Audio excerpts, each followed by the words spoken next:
Good morning class 9। आज हम आपके बायोलॉजी का फर्स्ट चैप्टर आ फंडामेंटल यूनिट ऑफ लाइफ यानी जीवन की मौलिक इकाई चैप्टर में सेल यानी कोशिका के बारे में पढ़ेंगे।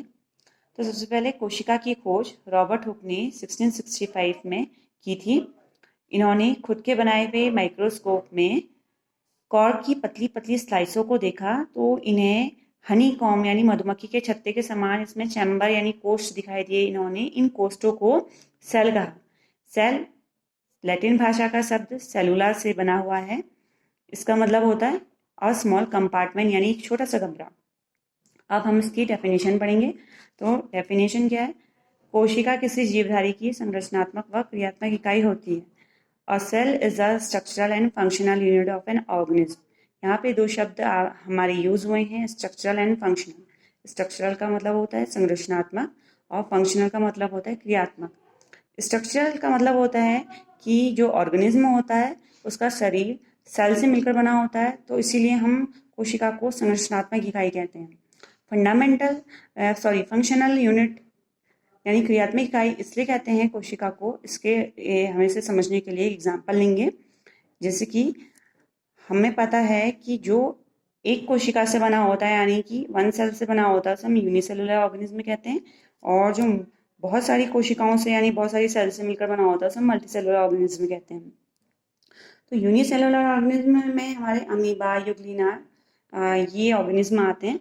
तो अमीबा का एग्जाम्पल लेंगे और मल्टीसेलुलर ऑर्गेनिज्म हम प्लांट और एनिमल का एग्जाम्पल लेंगे। तो जैसे कि हमारा जो अमीबा होता है उसमें केवल एक सेल होती है, बट इस एक सेल में ही different different activity, metabolic activity पाई जाती है। जैसे कि ये एक छोटी सी सेल फूड को लेगी भी, उसे एब्जॉर्ब भी करेगी, उसको डाइजेस्ट करेगी और एक्सक्रीट करेगी यानी शरीर से बाहर निकालेगी।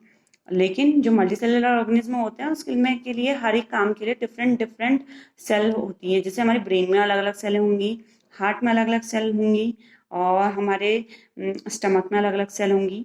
तो यूनिसेलुलर ऑर्गेनिज्म में तो एक ही सेल ये सब काम कर दे रही है, बट मल्टीसेलुलर ऑर्गेनिज्म में एक स्पेसिफिक सेल काम करती है। तो इसीलिए हम सेल को फंक्शनल यूनिट यानी क्रियात्मक इकाई कहते हैं। मेरे ख्याल से समझ गए होंगे। हमारी सेल टू टाइप की होती है, एक होती है प्रोकैरियोटिक सेल और दूसरी होती है यूकैरियोटिक सेल। प्रोकैरियोटिक सेल के एग्जाम्पल हैं बैक्टीरिया और ब्लू ग्रीन एल्गी। एल्गी का मतलब होता है शैवाल, बैक्टीरिया मतलब होता है जीवाणु, और यूकैरियोटिक सेल जो होती है प्लांट्स और एनिमल दोनों में पाई जाती है। अब हम यूकैरियोटिक और प्रोकैरियोटिक सेल में अंतर करेंगे यानी कि डिफरेंस समझेंगे। ये हमारी प्रोकैरियोटिक सेल है और ये हमारी यूकैरियोटिक सेल है। तो हम इन दोनों में डिफरेंस पढ़ेंगे।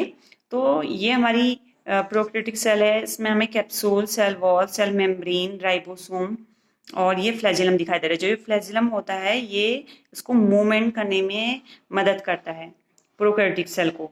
और ये क्रोमोसोमल डीएनए हमें दिखाई दे रहा है। और ये हमारी पूरी प्लांट सेल है। प्लांट सेल और जो एनिमल सेल होती है वो यूकैरियोटिक सेल होती है। तो ये हमारी यूकैरियोटिक सेल का एग्जाम्पल है। इन दोनों में हम डिफरेंस पढ़ेंगे, क्या क्या डिफरेंट होता है।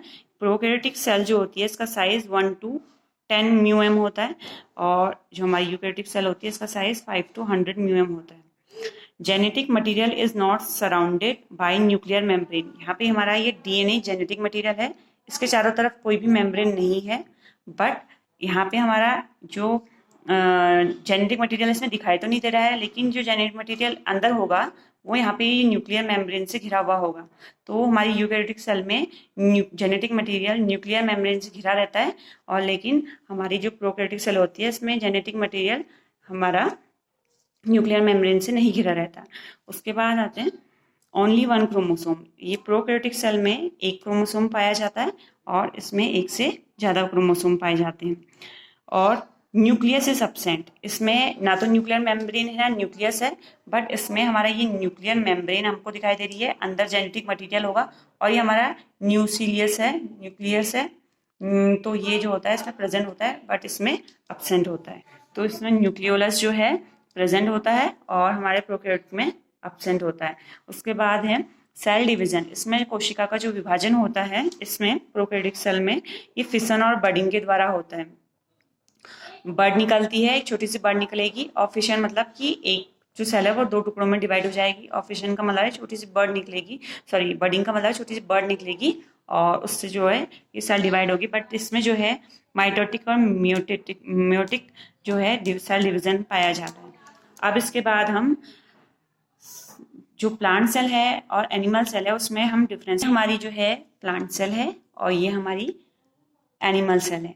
तो इन दोनों में जो है डिफरेंस आता है पेपर में और डायग्राम बनाने को भी आता है, तो स्टेप से हम डायग्राम बनाएंगे इन दोनों का। तो इसमें क्या डिफरेंस है, जो प्लांट सेल होती है इसमें सेल वॉल सबसे मेन जो इम्पोर्टेंट इसका करेक्टरिस्टिक है, इसमें सेल वॉल पाई जाती है। सेल वॉल बाहर से एक सेल वॉल पाई जाएगी और ये जो सेल वॉल होती है ये सेलुलोज की बनी होती है। लेकिन हमारी जो ये एनिमल यानी जंतु कोशिका है इसमें सेल वॉल नहीं पाई जाती है। जो कोशिका यानी जो इसकी सेल होती है ये जो है हमारी कोशिका जो है प्लाज्मा झिल्ली से घिरी होती है, यानी कि जो बाहर से ये जो लेयर है ये हमारी प्लाज्मा मेम्ब्रेन होती है। तो कोशिका प्लाज्मा मेम्ब्रेन से घिरी होती है, यहाँ पे सेल वॉल पाई जाती है। उसके बाद है इसमें जो है प्लांट सेल में सेंटर में ये बड़ी सी वैक्यूल पाई जाती है, बट इसमें ये या तो बहुत छोटी होती है या तो होती नहीं है, यानी एब्सेंट होती है। प्लांट सेल में क्लोरोप्लास्ट पाए जाते हैं। क्लोरोप्लास्ट मतलब हरित लवक होता है, मतलब कि जिसका कारण जो हमारी सेल होती है वो हरे रंग की दिखाई देती है। प्लांट हरे रंग के इस क्लोरोप्लास्ट के कारण होते हैं, तो इसलिए सेल जो होती है क्लोरोप्लास्ट के कारण ये प्लांट्स हरे दिखाई देते हैं। बट हमारी एनिमल सेल में क्लोरोप्लास्ट एब्सेंट होता है। प्लांट सेल में ही हमारे फंजाई और बैक्टीरिया भी आते हैं, तो उनमें जो है ये क्लोरोप्लास्ट नहीं पाया जाता है, यानी कि फंजाई एंड बैक्टीरिया जो होता है उसमें हमारा क्लोरोप्लास्ट एब्सेंट होता है, बट सेल वॉल पाई जाएगी। प्लांट सेल में गोल्जी अपरेटस, ये गोल्जी बॉडी हिंदी में कहते हैं, गोल्जी अपरेटस जो है पाया जाता है, बट ये कम डेवलप होता है यानी कम विकसित होता है। और हमारे एनिमल सेल है इसमें जो गोल्जी अपरेटस है ये पाया जाता है और पूरा तरह वेल डेवलप होता है।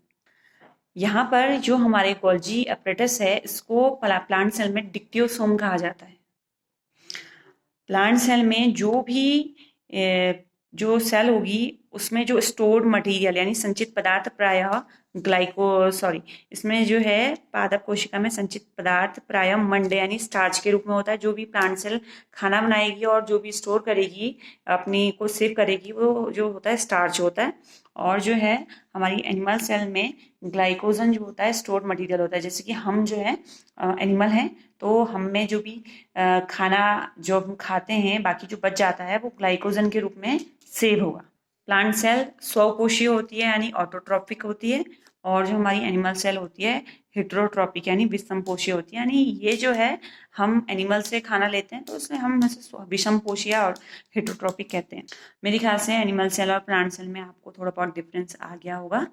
और जो है हमारे लाइसोसोम हमारे एनिमल सेल में पाए जाएंगे, बट यहाँ पे जो है लाइसोसोम एब्सेंट होते हैं।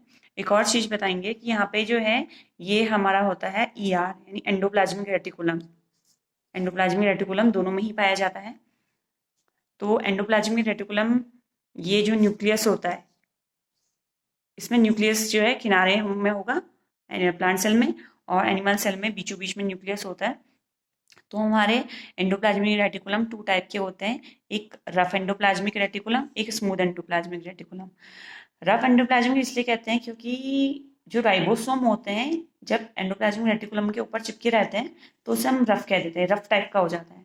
जहाँ पे नहीं होंगे वहाँ पे हम स्मूथ कहेंगे। दोनों में ही पाए जाएंगे, बस थोड़ा सा डिफरेंस हम ER यानी एंडोप्लाज्मिक रेटिकुलम को समझने के लिए यहाँ पे दिखाई दे रहा होगा आपको एंडोप्लाज्मिक रेटिकुलम यहाँ पे जिसमें राइबोसोम होंगे उसे हम रफ एंडोप्लाज्मिक रेटिकुलम कहेंगे, और जिसमें नहीं होंगे उसे हम स्मूथ एंडोप्लाज्मिक रेटिकुलम कहेंगे। तो मेरे ख्याल से दोनों में डिफरेंस आ गया होगा। प्लांट सेल और एनिमल सेल में दो मेन डिफरेंस ये हैं कि जो प्लांट सेल होती है उसमें हमारा सेल वॉल पाई जाती है, एनिमल सेल में नहीं पाई जाती है। उसके अलावा जो है क्लोरोप्लास्ट प्लांट सेल में पाया जाता है और एनिमल सेल में क्लोरोप्लास्ट नहीं पाया जाता है। Thank you.